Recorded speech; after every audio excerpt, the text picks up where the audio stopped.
Sebelumnya, perkenalkan nama saya Asfi Dimas Arifin dengan akhiran NIM 075. Perkenalkan, nama saya Noval Prasetyo dengan akhiran NIM 133. Perkenalkan, saya Hatta Firdan Saktiranto dengan akhiran NIM 142. Dan perkenalkan, nama saya Haikal Fahlevi dengan akhiran NIM 2114. Baik, di sini saya akan menjelaskan mengenai profil singkat perusahaan PT Semen Indonesia atau perusahaan SIG. PT Semen Indonesia Persero yang dikenal dengan nama SIG merupakan perusahaan BUMN yang bergerak di bidang industri bahan bangunan, khususnya produksi semen. Perusahaan Semen Indonesia ini berdiri pada tanggal 7 Agustus tahun 1957 dengan nama PT Semen Gresik Persero dan diresmikan langsung oleh Presiden Republik Indonesia saat itu. Seiring perkembangannya, pada tahun 2013, perusahaan ini melakukan transformasi besar dengan membentuk holding bernama PT Semen Indonesia Persero Tbk yang menaungi sejumlah produsen semen nasional seperti Semen Gresik, Semen Padang, dan juga Semen Tonasa. Adapun PT Semen Indonesia Persero Tbk ini juga memiliki visi dan juga misi. Untuk visinya menjadi perusahaan penyedia solusi bahan bangunan terbesar di regional. Dan untuk misinya ada 5. Yang pertama yaitu berorientasi pada kepuasan pelanggan dalam setiap inisiatif bisnis. Yang kedua, menerapkan standar terbaik untuk menjamin kualitas. Yang ketiga, fokus menciptakan perlindungan lingkungan dan tanggung jawab sosial yang berkelanjutan. Yang keempat, memberikan nilai tambah terbaik untuk seluruh pemangku kepentingan atau stakeholder. Yang kelima, menjadikan sumber daya manusia sebagai pusat pengembangan perusahaan. Nah, di sini saya akan menjelaskan bentuk-bentuk pelaksanaan CSR PT Semen Indonesia atau SIG tahun 2024. Nah, pilar utama keberlanjutan PT SIG mempunyai 3 pilar utama. Yang pertama yaitu solusi dan inovasi keberlanjutan atau Sustainability Solution dan Innovation. SIG berfokus pada inovasi produk, teknologi, dan proses produksi yang ramah lingkungan. Contohnya seperti mengembangkan produk semen yang rendah emisi, pemanfaatan teknologi dan pembangkit listrik tenaga surya, meningkatkan efisiensi bahan bakar, melalui digitalisasi dan optimalisasi proses produksi, hingga mengintegrasikan prinsip ekonomi sekuler melalui pemanfaatan bahan bakar dan bahan baku alternatif. Pilar yang kedua yaitu perlindungan lingkungan atau environmental stewardship. PT SIG menerapkan prinsip tanggung jawab lingkungan dari hulu hingga hilir proses bisnisnya. Fokus mereka pada pilar utama ini yaitu dekarbonisasi industri semen, penggunaan bahan bakar alternatif, dan konversi sumber daya alam melalui efisiensi air, rehabilitasi lahan pasca penambangan, dan perlindungan keanekaragaman hayati.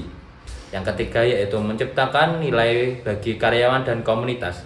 Pilar ini mencerminkan tanggung jawab sosial SIG untuk meningkatkan kesejahteraan masyarakat di sekitar area operasional serta kualitas SDM internal mereka. Nah, dari 3 pilar keberlanjutan ini, PT SIG mempunyai roadmap keberlanjutan mulai dari tahun 2020 hingga tahun 2030. Berikut step-step roadmap mereka. Tahap pertama, tahun 2020 hingga 2025, mereka fokus pada fondasi keberlanjutan.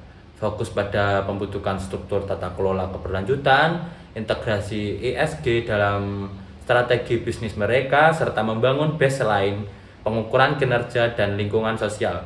Pada tahap ini, SIG membentuk 2 komite. Yang pertama yaitu Sustainability Steering Committee di tingkat direksi dan Sustainability Organizing Committee di tingkat operasional.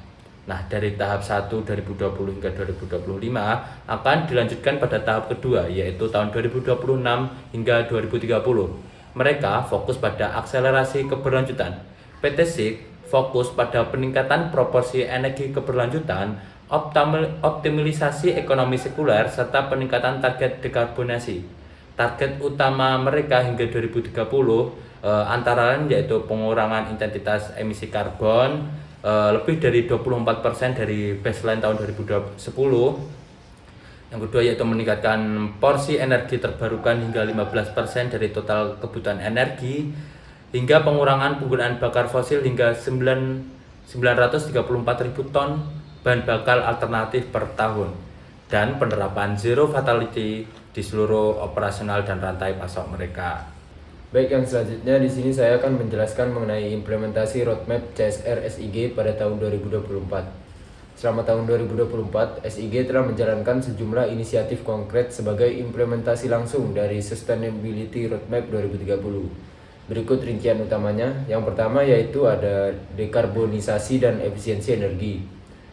Yang pertama, menurunkan intensitas emisi GRK menjadi 570 kg karbon dioksida, mendekati target jangka menengah. Yang kedua, meningkatkan penggunaan energi alternatif melalui RDF, biomasa, dan juga panas buang atau WHRPG. Yang ketiga, ada pemasangan panel surya atau PLTS dan juga mengurangi ketergantungan listrik fosil. Kapasitas terpasang pembangkit listrik tenaga surya tahun 2024 sebesar 6,5 MWP, naik dari tahun sebelumnya yaitu pada 2023 sebesar 0,1 MWP. Kapasitas PLTS terbesar SIG ini berada di pabrik SIB Pabrik Tuban dengan kapasitas 6,4 MWP. Adapun listrik yang dihasilkan dari PLTS mencapai 1.725 MWh, naik signifikan dari tahun sebelumnya yaitu tahun 2023 sebesar 119 MWh. Lalu pada tahun 2024 SIG berhasil menurunkan pengambilan air permukaan menjadi 7.147 megaliter dari tahun sebelumnya di tahun 2023 sebesar 8.684 megaliter atau turun sebanyak 14%. Dan yang terakhir ada program efisiensi energi berbasis digitalisasi sistem kontrol produksi. Rincian yang kedua ada ekonomi sirkular dan pengelolaan limbah, yaitu melalui program Nata Bumi. SIG mengelola lebih dari 1,47 juta ton bahan baku alternatif dan ratusan ribu ton bahan bakar alternatif dari limbah industri dan rumah tangga. Lalu SIG juga bekerja sama dengan pemerintah daerah dan perusahaan lain untuk menerapkan co-processing limbah secara berkelanjutan. SIG juga mendorong industri lokal untuk memanfaatkan fasilitas Nata Bumi sebagai solusi limbah terpadu. Yang ketiga yaitu kesejahteraan sosial dan pemberdayaan komunitas. SIG melaksanakan program TJSL senilai 112 miliar rupiah di bidang pendidikan, kesehatan, dan juga ekonomi. SIG juga membangun sarana pendidikan dan fasilitas sanitasi di sekitar wilayah operasi, melatih dan mendampingi UMKM binaan agar naik kelas melalui pelatihan digital, marketing, dan juga manajemen usaha. SIG juga melestarikan budaya dan kearifan lokal termasuk kegiatan seni, budaya, dan juga pelestarian lingkungan. Yang terakhir atau yang keempat itu ada governance dan integrasi etika bisnis. KPI berkelanjutan dimasukkan ke dalam sistem penilaian kinerja direksi untuk memastikan komitmen etis terhadap ESG. Lalu pengungkapan kinerja ESG diverifikasi secara independen oleh Ernst & Young dengan tingkat limited assurance. PT SIG sendiri mendapatkan peringkat ESG Risk Rating 23,05 atau medium risk dari Sustainalytics yang merupakan salah satu yang terbaik di sektor material Asia Tenggara. Selanjutnya saya akan menjelaskan hubungan pelaksanaan CSR SIG dengan etika bisnis. Jadi landasan etika dalam pelaksanaan CSR SIG ini pada tahun 2024 menunjukkan bahwa keberlanjutan itu bukan hanya sekedar kewajiban hukum atau tuntutan sosial, tetapi telah menjadi bagian dari nilai moral dan etika perusahaan. SIG ini menerapkan prinsip yaitu membangun keberlanjutan untuk semua, yang artinya itu aktivitas bisnis ini tidak hanya berorientasi pada profit saja, tapi juga pada kesejahteraan manusia dan kelestarian lingkungannya. Dalam konteks etika bisnis ini, pendekatan SIG mencerminkan penerapan beberapa teori moral yaitu yang pertama ada pendekatan stakeholder theory. Jadi menurut Edward Freeman tahun 1984, perusahaan yang beretika ini adalah perusahaan yang memperhatikan kepentingan seluruh pemangku kepentingan atau stakeholder, bukan hanya pemegang saham atau shareholder. SIG ini secara nyata menerapkan prinsip ini melalui yang pertama ada pembentukan Sustainability Steering Committee dan Sustainability Organizing Committee yang memastikan setiap kebijakan perusahaan ini mempertimbangkan dampak sosial dan lingkungan.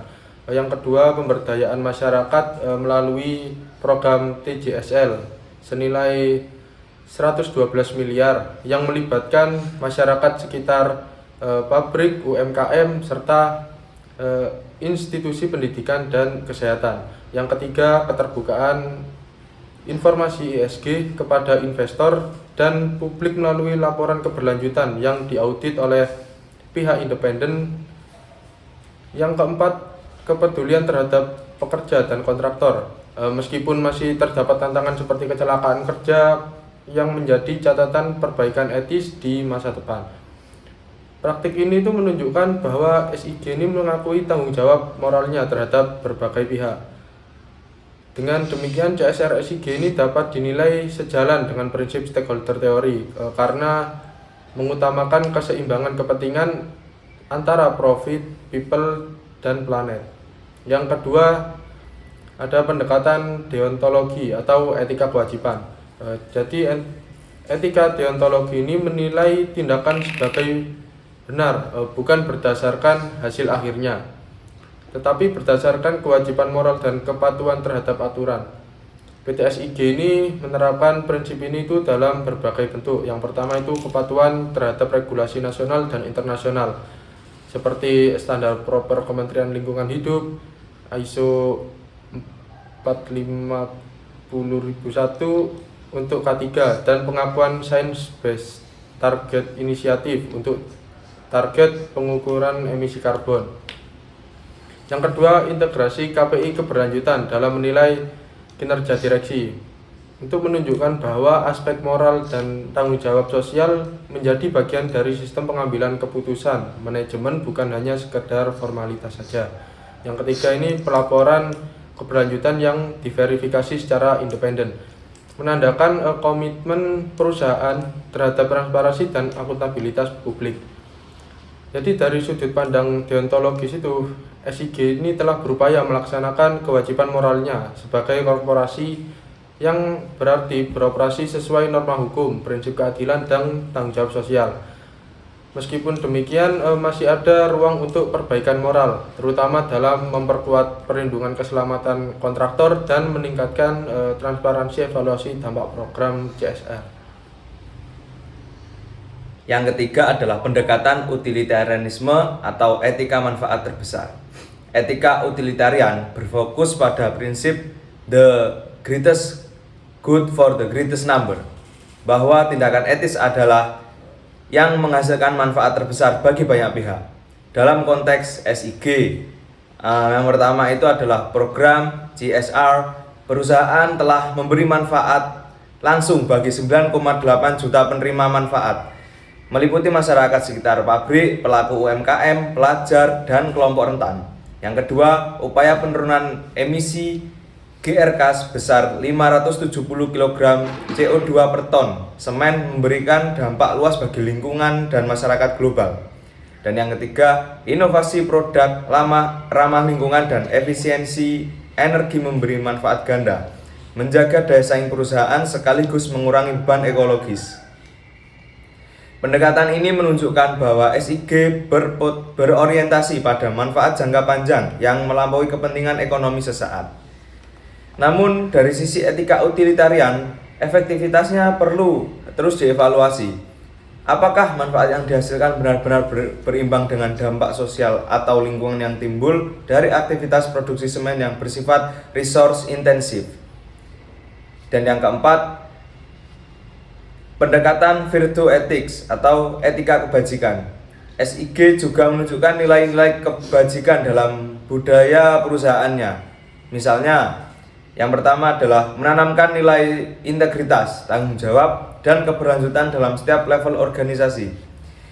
Yang kedua, melaksanakan program pelestarian budaya lokal seperti Festival Bolu Sipong 4 dan kegiatan sosial berbasis kearifan lokal lainnya. Dan yang terakhir, mendorong etika kerja dan nilai moral melalui pelatihan internal mengenai anti fraud dan integritas. Nilai-nilai ini menggambarkan bahwa SIG tidak hanya mengejar kepatuhan formal, tetapi juga membangun karakter perusahaan yang beretika dan bermoral tinggi. Jika direfleksi dengan etika bisnis, hal-hal di atas secara keseluruhan, pelaksanaan CSR SIG tahun 2024 dapat dikategorikan etis secara korporatif karena memenuhi 3 unsur utama. Yang pertama, good intention, adanya niat moral untuk menciptakan manfaat sosial lingkungan. Yang kedua, good process, adanya sistem tata kelola yang transparan, terverifikasi, dan terukur. Dan yang ketiga, good impact, adanya hasil nyata berupa penurunan emisi dan peningkatan kesejahteraan masyarakat. Baik, yang selanjutnya adalah bagian kesimpulan. Kesimpulan dari pembahasan yang telah kami sampaikan di atas, yaitu berdasarkan kajian terhadap laporan tahunan perusahaan dan hasil diskusi kelompok, dapat disimpulkan bahwa penerapan Corporate Social Responsibility atau CSR merupakan bagian penting dalam memastikan kelangsungan dan integritas suatu perusahaan. CSR tidak hanya dipandang sebagai kewajiban formal, namun juga sebagai wujud komitmen moral perusahaan dalam menjalankan praktik bisnis yang beretika, bertanggung jawab, serta memberikan manfaat bagi masyarakat dan lingkungan. Pelaksanaan program CSR menunjukkan bahwa perusahaan berupaya menyeimbangkan tujuan ekonominya dengan tanggung jawab sosial. Hal ini diwujudkan melalui berbagai program pemberdayaan masyarakat, pelestarian lingkungan, dan peningkatan kesejahteraan karyawan serta komunitas sekitar. Dengan demikian, CSR selaras dengan prinsip etika bisnis seperti keadilan, transparansi, kepatuhan terhadap peraturan, dan kepedulian terhadap pemangku kepentingan. Pada akhirnya, penerapan CSR yang konsisten tidak hanya meningkatkan reputasi dan kepercayaan publik, tetapi juga membantu perusahaan mencapai tujuan jangka panjang melalui praktik bisnis yang berkelanjutan dan bernilai bagi pemangku kepentingan.